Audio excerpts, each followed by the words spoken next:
बिस्मिल्लाहिर्रहमानिर्रहीम। अस्सलाम वालेकुम।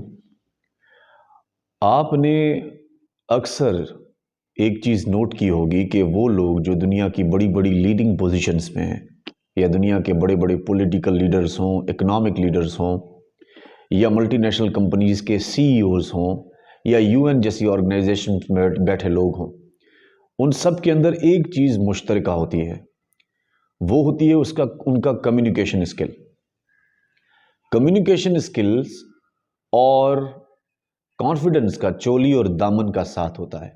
अगर आपके कम्युनिकेशन स्किल्स डेवलप होते हैं तो उसके साथ कॉन्फिडेंस ऑटोमेटिकली डेवलप होता चला जाता है। जिस इंसान के कम्युनिकेशन स्किल्स बेहतर हैं उसके बहुत ही मस्बत पॉजिटिव असरात मरतब होते हैं उस इंसान की इकोनॉमिक, सोशल, पॉलिटिकल और पर्सनल लाइफ के ऊपर।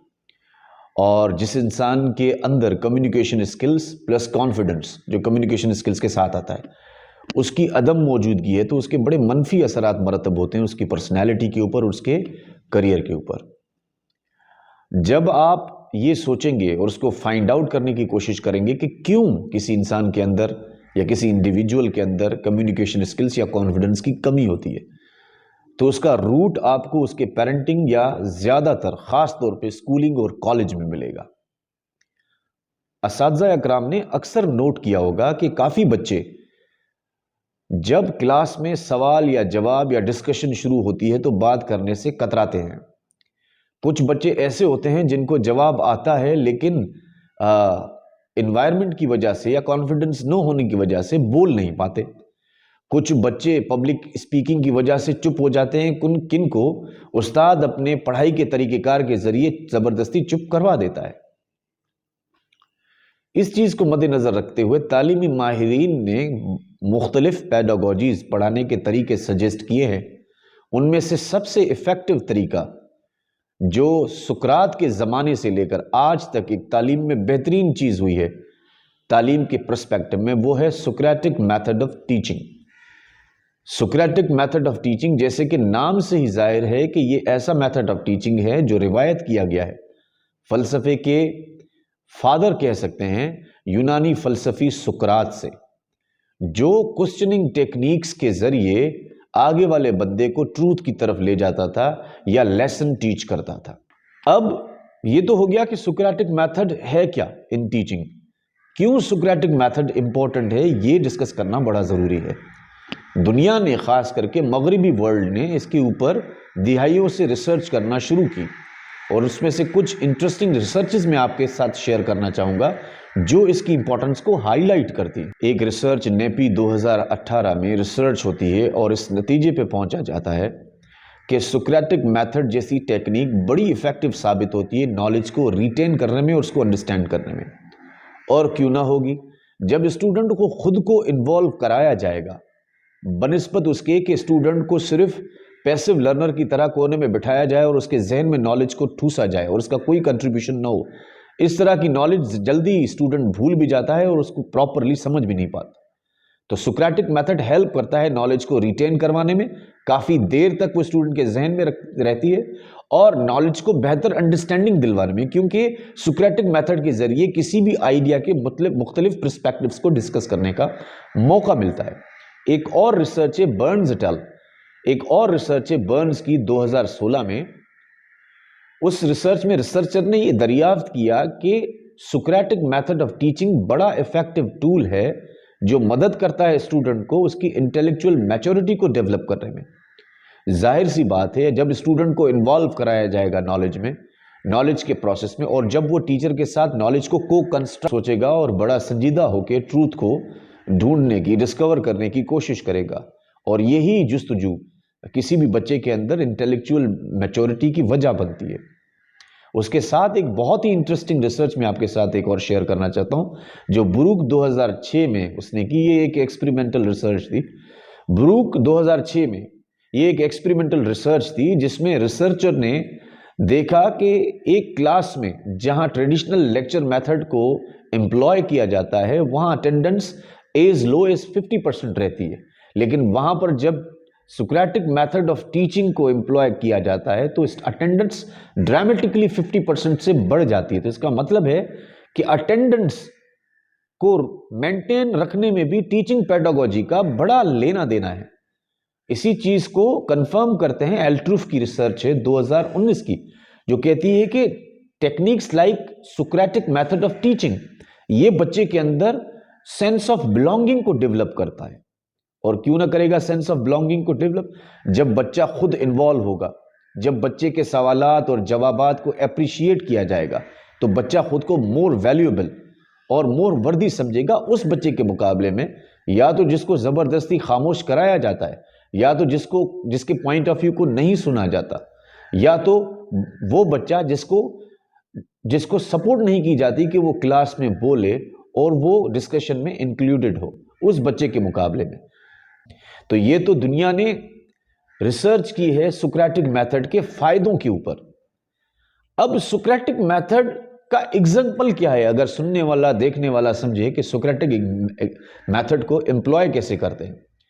मैं आपको नेक्स्ट वीडियो में खुद सुकरात कौन सी टेक्निक और स्ट्रेटजीज के जरिए अगले बंदे को ट्रूथ की डिस्कवरी की तरफ लीड करता था या अगले बंदे को लेसन टीच करता था, वो टेक्निक्स आपके सामने लिखकर आपको बताऊंगा सिंपल मेथड में कि वो क्या छड़ी थी, वो जो यूज करता था, टेक्निक थी जिसके जरिए वो सक्सेसफुली सुक्रेटिक मेथड को एम्प्लॉय करता था। और खुद में कोई आम सा लेसन उठा के उन्हीं टेक्निक्स को अप्लाई करूंगा और आपको समझाऊंगा कि किस तरह सुक्रेटिक मेथड को एम्प्लॉय कर सकते हैं। इससे टीचर्स, सुनने वाले, उनके पेडागोजिकल स्किल्स बड़े डेवलप होंगे, उनके पेडागोजिकल स्किल्स डेवलप होंगे, क्लास एनवायरनमेंट इंटरेस्टिंग होगा, जो लर्निंग आउटकम्स हैं वो बहुत ही ज़्यादा इफेक्टिव और फ्रूटफुल होंगे। लेकिन अभी के लिए मैं आपको सिंपल एक एग्जांपल देता हूं सुक्रेटिक मेथड की। पिछले 2 दिन, शायद 2 दिन पहले, मैं सेकेंड ईयर की क्लास में एक बड़ा ही famous lesson act 3 of silver box पढ़ा रहा था। उस लेसन का मुख्तसर हवाला यह है कि सेम चीज को एक अमीर का बेटा और एक गरीब आदमी चोरी करता है, जो उसका गरीब आदमी मेहमान होता है, लेकिन सजा गरीब आदमी को हो जाती है और अमीर का बेटा बच जाता है, जिसका नाम जेक बार्थविक होता है। तो मैंने सोचा कि क्यों ना इस चीज के ऊपर क्रिटिकली थिंक करवाया जाए बच्चों से। तो मैंने बच्चों से सवाल किया कि आपकी नजर में ज्यादा गिल्टी, मोर गिल्टी कौन था, अमीर का बेटा या वो गरीब? तो सारे बच्चों ने एक ही आवाज में बोला मोर गिल्टी अमीर का बेटा था। तो मैंने उनसे वाई प्रोब किया कि क्यों अमीर का बेटा आपको लगता है कि ज्यादा? तो उन्होंने कहा सर वो तो अमीर का बेटा था और उसके पास जो है पैसे थे, तो पैसे वाला होकर उसने चोरी किए तो वो ज्यादा गिल्टी था। तो मैंने उनसे फिर प्रोबिंग क्वेश्चन किया, तो इसका मतलब ये है कि असल चोरी वो है जो अमीर करता है और उस चीज को चोरी ना माने जो गरीब करता है। तो फिर उन्होंने अपना पॉइंट ऑफ व्यू चेंज किया कि नहीं सर, चोरी चोरी होती है, किसी भी बंदे की कोई चीज हम उसके इजाजत के बगैर उठाकर अपने पास रख लें और उसको वापस ना करें और उसको छुपा दें, वो चोरी है। वो गरीब भी करता है, वो अमीर भी कर सकता है। और तो मैंने उनसे पूछा कि उसकी सजा भी फिर एक जैसी होनी चाहिए? तो मुश्तरका तौर पर बच्चों ने कहा हाँ सर, सजा तो एक जैसी होनी चाहिए। मैंने उनसे सवाल किया कि अमीर का बेटा बचा क्यों? तो बच्चों ने कहा कि सर क्योंकि वो अमीर था, इन्फ्लुएंशियल था, रोपर नाम का उसका एक वकील था जो बहुत महंगा वकील था और उसने हेल्प की डॉक्यूमेंट्स को टेम्पर करने में, एविडेंस को टेम्पर करने में, इसी वजह से वो बच गया और गरीब को सजा हो गई।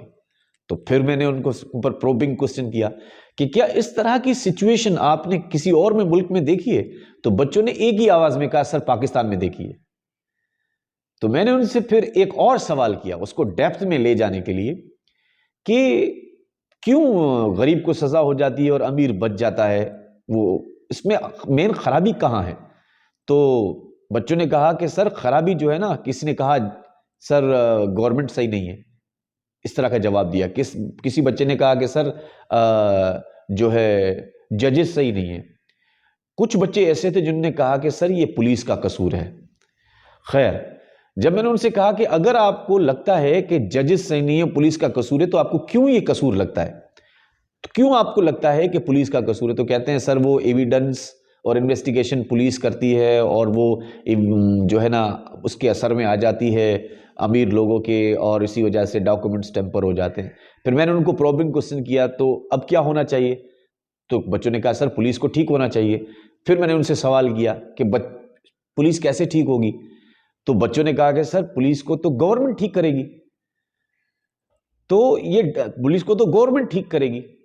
फिर उनसे मैंने फर्दर डेप्थ में ले जाने के लिए एक सवाल किया, गवर्नमेंट को कौन ठीक करेगा? तो आप हैरान हो जाएंगे, उनमें से 4 से 5 बच्चों ने कहा कि सर गवर्नमेंट को तो लोग ठीक करेंगे।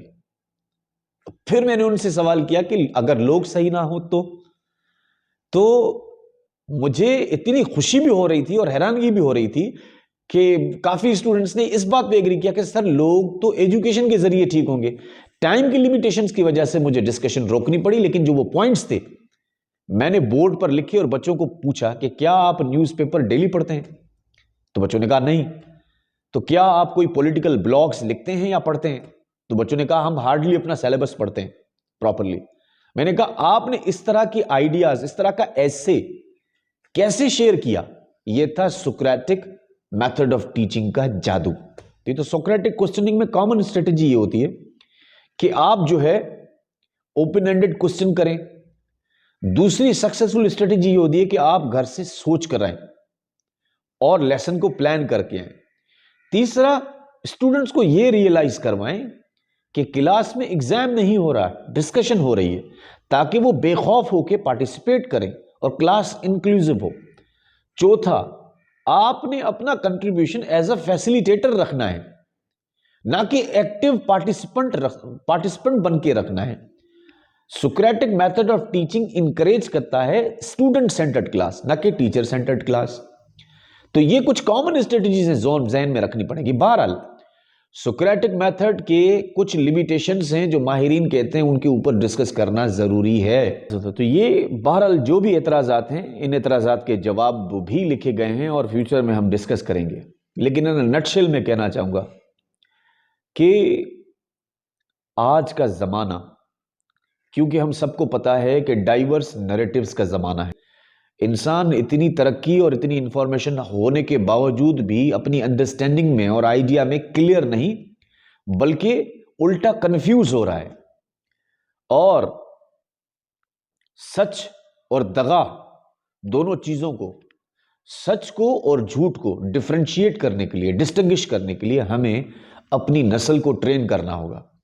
और अपनी नस्ल को हम तभी ट्रेन करेंगे जब हम पेडागोजीज लाइक सोक्रेटिक मेथड पूरी तैयारी के साथ क्लास में एम्प्लॉय करेंगे और बच्चों को वेल ट्रेंड करेंगे, ताकि वो क्रिटिकली किसी चीज़ को देख सकें, ताकि उनकी एनालिटिकल एबिलिटी बढ़े और वो क्रिएटिव बन के सोसाइटी के लिए कंट्रीब्यूट करें। मैं अगले लेक्चर में हाजिर होता हूँ। Thank you.